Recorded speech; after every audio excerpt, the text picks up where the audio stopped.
All right, we're here with Coach. Coach, why don't you just get us started with your opening statement, just recapping what happened this past week. I think it was a hard week for everyone. You're right, heartbreaking in a lot of different ways. I think obviously there's still a couple possessions that we can afford to clean up, and offensively and defensively. Those are things that we've looked at, the past couple of days. And I will continue to say it. We continue to get better. We look really cohesive and united as a team, and just really proud of our kids and their resilience so far. The last 3 games, losing by no more than 3 points. 3 points to Central Michigan. 2 of those games you lose in the last 2 seconds. This team is playing such good basketball, and I know how you feel about it. And I can't imagine how you feel about it. I feel just terrible that the results aren't there on the scoreboard, but certainly the results have gotten so much better over the last couple of weeks for your team on the floor.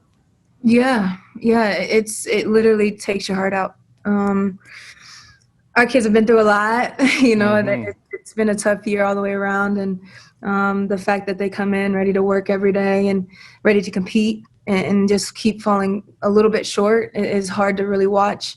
But at the same time, I think they're picking our staff up quicker than we're picking them up, and so it's just an extraordinary group in a lot of different ways, and I don't know if they always know that. I hope they do.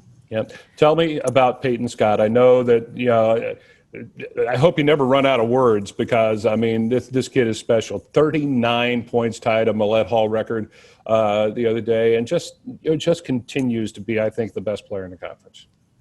Yeah, it's unreal. It really is unreal just to watch her, because I think I said it, post-game, last game, her 30 becomes easier and easier. I feel like, and it's a huge credit to the rest of our team because they've all bought into their roles and know that whatever role they're playing is super valuable. And so it makes it easier for Peyton.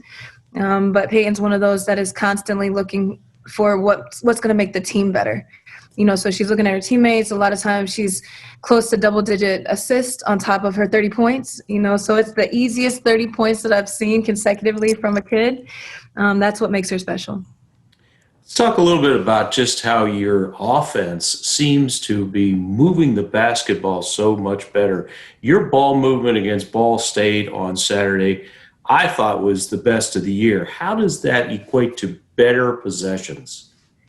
Man, it's kids buying in. Our kids are really buying in. I think watching and explaining it, they've made us a lot better teachers. So we've had to change our presentation to get them to get it. How do we get them to get it? And I think the last probably 4 weeks, it's clicked. Whatever it is has clicked.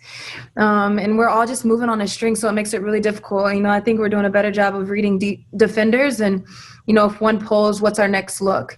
But the other thing is on the back end of it is we're moving together as a unit. So when one moves, another one moves, and it's really pretty to watch right now. So again, really, really proud. Really is. And, we talked about Peyton's 39 on Saturday, but we can't forget about the supporting cast. Kelly, I thought, had an excellent start. You really made a point to go inside. Even Peyton, the easiest 30, 39, whatever, a lot of that was 2 feet from the basket. You made a really concerted effort to go inside against that team. Yeah, I think it's been proven that if we get paint production, we're better, and so that's been the conversation with our players is just we've got to get paint production, even if it's inside out. Let's do that first. The thing with Kelly and even Amani, when she played her couple minutes, they're not only drawing 2 defenders now, they're drawing 3 defenders. And everybody's able to operate around those 2 or those 3 when Jada gets in there. So posts don't get enough love. Peyton doesn't get easy shots at the rim if Kelly, Monty, and Jada don't do their job. And so I think it's just buying into that role. You see Toledo for the first time on Wednesday, and this is a team that lost a bunch of games in a row, but then they beat Akron. How do you look at the Rockets, and it's the only time you see them all year? Are they any different than other teams in this league? Every team in the league is pretty skilled, pretty meticulous. I think with Coach Kolib, I know her well enough to know she's going to have a lot of sets with a lot of intention, different intention for her players. And they're a younger squad, so I'm sure that there's going to be a lot of directing from her on the sideline. The biggest thing for us is we have to be in positionally sound defensively and just stick to principles. So whatever they were to run, we have to be, foundationally strong and then just finish plays. I think that's been the biggest and hardest thing to watch the last 2 minutes of games is just not being able to finish the play. So if we can do that, I feel really good about it. Talk about defense, because that's another thing that over the last couple of weeks has just gotten so much better. I thought it was, as many points were scored on the game on Saturday, I thought it was a great defensive battle, physical defensive battle. It was. We just watched it this morning with the team, and I feel like in the half court, we're so solid right now. There's a lot of activity. We have a lot of intention in the half court. Again, it's taken away those offensive rebounds if we can do a better job there. And if we can just tag up a little bit sooner in transition, so I think, and it gets lost in translation and transition and then second chance opportunities. But as far as half court defense, we're really solid and moving as a unit. You're getting into passing lanes too. I mean, that's the thing. You're making steals, you're getting deflections. I know one coach counts deflections. Do you count deflections? Because if you do, you've got a bunch of them per game. Yeah, it helps side defense. I think it's the same thing. Yeah. Sure, for sure. We don't particularly count deflections. We probably should. But I will say that we've talked about just being aware. You're going to be more aware and more intentional if you're foot up. Right now, at the beginning of the year, we were probably about, and I say it all the time, 6 inches off or, a whole foot off. Well, it's a matter of inches. Everybody says it's a game of inches. Well, it is. So if you're in position, you're going to see it and you're going to take a little bit more chances. So I think it's just a matter of moving us slightly into a position to where now we can get more aggressive and take some chances. Going into Saturday again, and it's been a story of all season. You were down to Ty Fulton was out of the game. How is she, and how's the health of the rest of the team right now? Yeah, she did a couple things today. I'm hoping that she can go contact tomorrow. I'll be ready for Wednesday. But you know what, Big? I think this team has been so unwavered throughout it all. It's almost not even talked about anymore. If we have one, great. If we don't, great. We just sort of ride with the punches. But it's been really cool to see, there's still definitely a love and a care for each other there. But at the end of the day, if you can't go, then it's just pick up the piece, literally just do more.